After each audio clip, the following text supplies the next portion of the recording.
Hello. So I just wanted to do a video because I was involved in a car accident due to no fault of my own just about 4 years ago. 2 months shy of it being exactly 4 years. And when I first got involved in this accident, I wanted to get information. I got on YouTube, of course, Googling, and it seems like everywhere I looked, the only information I was looking at was from lawyers. Everything was a law firm. Everything was coming from lawyers, all this information. I thought that was really weird. Like, where is the point of view from a person like myself that's just involved in an accident where there was an injury for the first time and had like no idea what to really expect? And I just couldn't find any kind of videos or anything from that point of view. And I thought that's really weird. I don't understand it. So anyways, fast forward almost 4 years later, and I've gone through this process. And I just wanted to share now my story to maybe help somebody like yourself. Maybe if you're watching this video, maybe you've been involved in an accident recently and you're trying to get information like I was. So I really just wanted to put something out there, and curious to see if YouTube actually posted it where people can see it. Yeah, so let me go ahead and backtrack and give you some history here. So 4 years ago, I'm driving in the morning, coming back from the donut shop, doing nothing wrong, seat belts, just going down a residential street, and a lady to my right just runs her stop sign and T-bones me. At the moment, it was pretty good impact. It wasn't nothing crazy though, right? There wasn't like an ambulance, 911 being called. I didn't go to the hospital. I was shook. She was shook. But the thing about it is, I felt my neck instantly. I felt pressure and something changed in my neck, and I felt it instantly. So she was to my right. I'm driving and I'm looking, and at the very moment where I'm like going forward to look ahead, she smacks into me. So I ended up with 2 herniated discs on my back, C4 and C5. And so because of that, I felt it right away. I knew something wasn't right. I had never been involved in a car accident like this before, maybe a little fender bender here and there, but this was something different. And the woman was nice enough. She pulled over. We exchanged information. Her English wasn't good, so we really couldn't communicate very well. Okay, so I go home. I could drive my car. I go home and call the insurance company and everything, and I just knew that this was going to be bigger, and that I'm smart enough and wise enough, old enough to know that I need to have a lawyer. I want my rights to be represented, and I don't know what I'm doing. So I just felt like, let me call some lawyers, because I feel like this is gonna get to the steps where I'm gonna need help and representation. I don't know what I'm doing, but clearly my neck is not right. So I just went into the internet and just basically just picked one, right? Just picked one. I just knew I didn't want one of the ones that I see commercials on TV. So I picked one, and they came to my house that day. They had somebody come out and interviewed me, figured out what was going on. They told me to go to urgent care right away that day. I went to urgent care, Kaiser. They did absolutely nothing. Lift your hands up, put them out here, touch this, okay, bye. So that was pointless, but the lawyers said that I should. I was really shook. I had a lot of adrenaline. I felt, just really dazed that day. My neck, clearly, I wasn't in such pain that I was hunched over or anything, but it was definitely something going on with my neck. So fast forward, and I just went with the lawyers. They decided to pick up my case. I signed contracts with them and just went by their direction, right? Went by their direction. They told me what doctors to go see, when to see them. And the whole time I just thought, okay, well, let's settle. Oh, by the way, my car was totaled. I had like a $8,000 balance on a $27,000 car. I was almost done with it. And it wasn't like new. It was a Mazda CX-9. I was in the SUV. She was in an SUV. Her SUV was bigger than mine's. So she had a big one because mine's a full-size CX-9. And yeah, it totaled my car. So they come and pick it up. I was in a rental car. And I just, went to work the next day and just started getting my medical treatment as the doctors and the lawyers told me to. And time just kept going by. Months went by. I was seeing a chiropractor. It didn't get better. Got cortisone shots. It helped. It didn't get better. Actually, it started getting worse for me. It got to the point where I had 2 grocery bags, one in each hand, and they both felt like they were 100 pounds each. The pain was getting so bad that it was just draining me. I'd get home from work and I would just be tired. I would go lay down. The only time I felt relief is when I would lay down. It's like my head was heavy. The doctors finally told me after like about a year of me getting treatment, cortisone shots, chiropractors, MRIs, they were able to establish that I did have 2 herniated discs. One was worse than the other. And that the only way to remedy it was going to be surgery. And at that point, I had never had surgery before. They had this new procedure, artificial disc replacement. So I went ahead and Googled it and seen what they were going to do. I said, oh, heck no, I'm not doing that. No way I'm not doing that. That's crazy. Let's just see if my body will fix it. That's what I kept thinking. And after about a year and a half, it wasn't getting better. It was actually getting worse. And my lawyers said, we could settle, Maria. At that point, the lawyer on the other side, they weren't very responsive at all. I kept thinking that they were just going to settle with me, and they just didn't seem to care, to pay attention to what was going on. My lawyers were, reaching out to them, they told me, and that they just weren't responding back. It was really like weird to me. I just thought we would settle it, and every day I kept thinking we would settle it. And finally my lawyer said, okay, we got a word from them, and they had offered like $25,000. My lawyers told me, Maria, if you want to take it, you could take it, and just know that you're not going to get better. It's just going to get worse. You really need to have this surgery, and if not, then just take it and go about your life, right?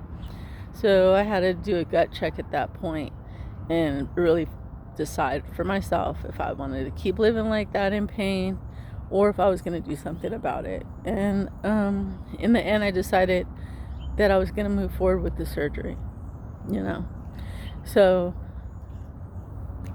I went ahead and did the surgery about 2.5 years, November of 2001. And it was the best decision I made.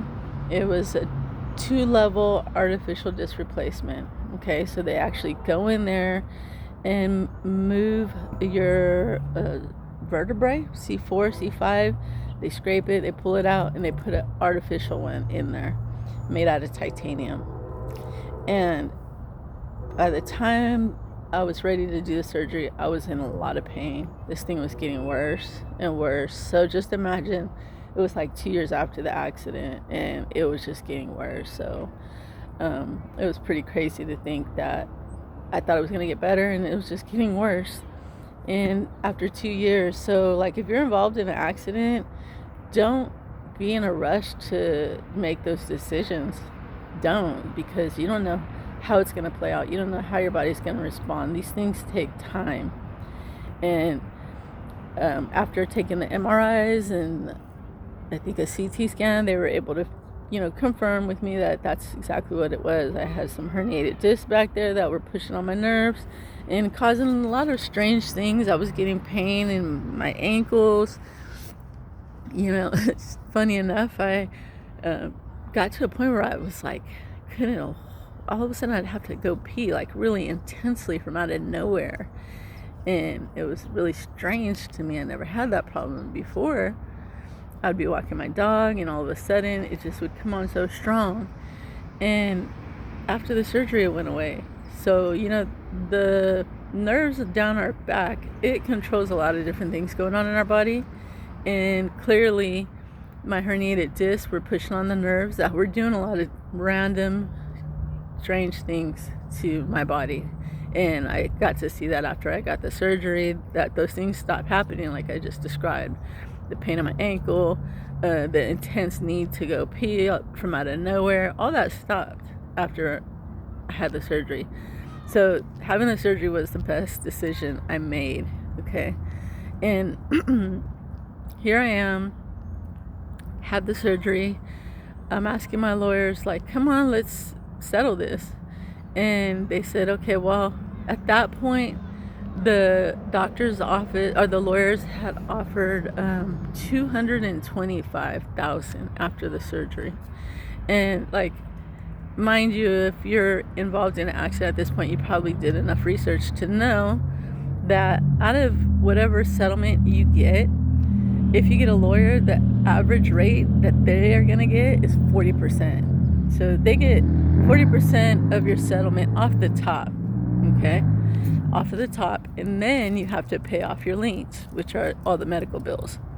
So they don't get their payment after the liens are paid. They get it right from the gate. So 40% off the top goes to the lawyers, then whatever's left, they pay off your liens.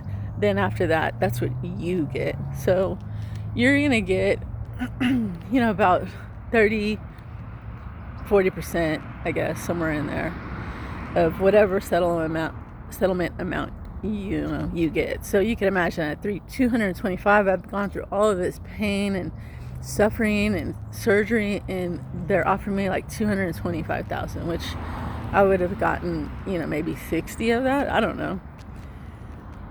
So then at that point, now these lawyers that I picked, they were injury lawyers, okay? And they told me, okay, Maria, well, we need to get you with some litigation lawyers because these lawyers aren't taking you seriously. They're offering you pennies. They're just not taking it serious. So we need to get the big guns in here is what they told me. Litigation lawyers. So they told me that I would need to sign up with this lawyer group that they know that told them my case is worth $500,000-$600,000. But, we'd have to be prepared to go take it all the way to court, to go to trial. And the lawyers that I picked were just injury lawyers. They weren't trial lawyers, litigation lawyers. So that was something that I learned that I would like to share with you if you're watching this video. In hindsight, had I known I was going to have surgery, had I known the things I've known, I wouldn't have just gone with any injury lawyer. I would have picked a litigation lawyer, right? But by me signing up with this litigation lawyer group, I didn't have to pay any more. They told me that they were just going to split their 40% with them.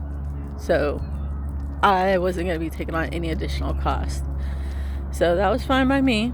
I went ahead and signed up with this new lawyer group. And from there, I was just dealing with them directly. The first lawyers, I didn't ever talk to them again after that. And they started doing the process of going through, getting a trial date set up, which was like a year and a half out. I couldn't believe it. From the time they got on it, they were pretty aggressive. They're really good as far as because I would be calling them, not harassing, but I was on top of it. Anytime they asked me to go to the doctors, boom, I went. Anytime they asked me to do anything, boom, I did it. So I was trying to get this thing settled as quickly as possible, just like any one of us would want to. Get it settled, get our money, be done with it. So I didn't play around. I didn't waste time. anything that needed to get done, I got it done quickly. So I would follow up with them. And the first lawyer, they would take forever to answer my calls. It would be days before I would be able to talk to somebody because they were always in a meeting, they were always busy, always had some reason why they couldn't talk to me. Now the litigation lawyers, I would call them and they would pick up right away. I was so impressed by that.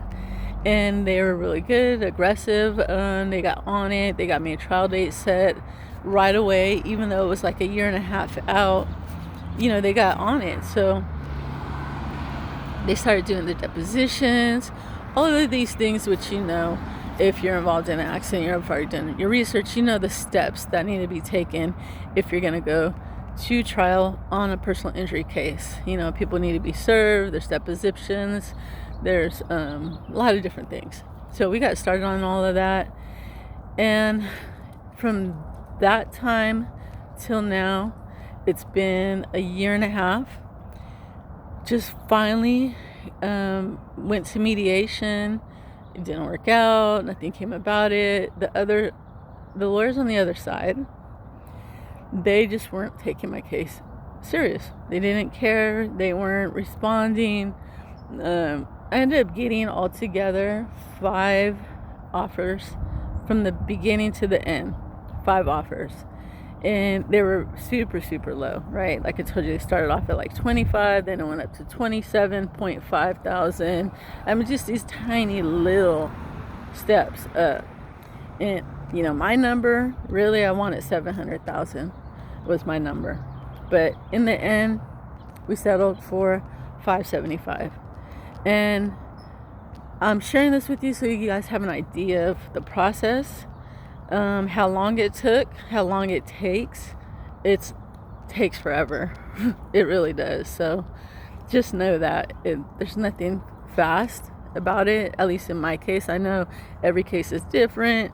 I've heard about people, getting hurt, being in the hospital, and they want to pay you as quickly as possible. They come to the hospital and offer you this, what sounds like a huge check, because they know if they could get you to sign it, what you're signing is saying you're not going to pursue any more law. You're not going to try to sue them anymore. You're settling. You cannot do anything more. If next week all of a sudden some other situation comes up due to that injury, due to the accident, you're not going to be able to come after them once you sign that paper. So they want to get you signed off as quickly as possible a lot of times, most times. So some people get it settled really, really quick. I'm just giving you my situation. Mine's was, not like I was in the emergency room. It was something where I got in an accident. The cops weren't called. I was able to drive home. But I definitely sustained serious neck injury. And because of that, that's the reason why it took so long. And to this day, I still haven't gotten my money. So we settled January 3rd, and today it's like February 15th. And they're still working on the liens. I believe my lawyers are doing everything that they can to make it happen as soon as possible, but these things take time. So because of that, I'm still waiting. I'm happy with my lawyers. Everything worked out the way it should. But yeah, like I said, I just wanted to put this out there because I didn't have any type of information other than from lawyers, which I didn't want to hear from lawyers. I wanted to hear from people who have been involved in these accidents and could give me some insight on what to expect. And I didn't see anything out there. And even to this day, I don't see anything out there. It's all from lawyers and law groups, law firms. So hopefully this helps you. Hopefully it'll answer some of your questions, give you some idea of what to expect. And yeah, if it does, then I'm happy. I'm happy I was able to share. If you have any questions, leave it in the comments. I'll see it. And if it's something that I can answer, I definitely will. All right. Take care. Hopefully, if you've been involved in an accident, you take care of yourself and don't sign anything. Don't be in a rush to sign off on anything until you know for sure that you're okay. Because once you sign, that's it. You won't be able to follow up. It'll be on your you'll have to deal with it out of your pocket later on if there's still medical issues that come up in the future. All right, take care, you guys. Bye.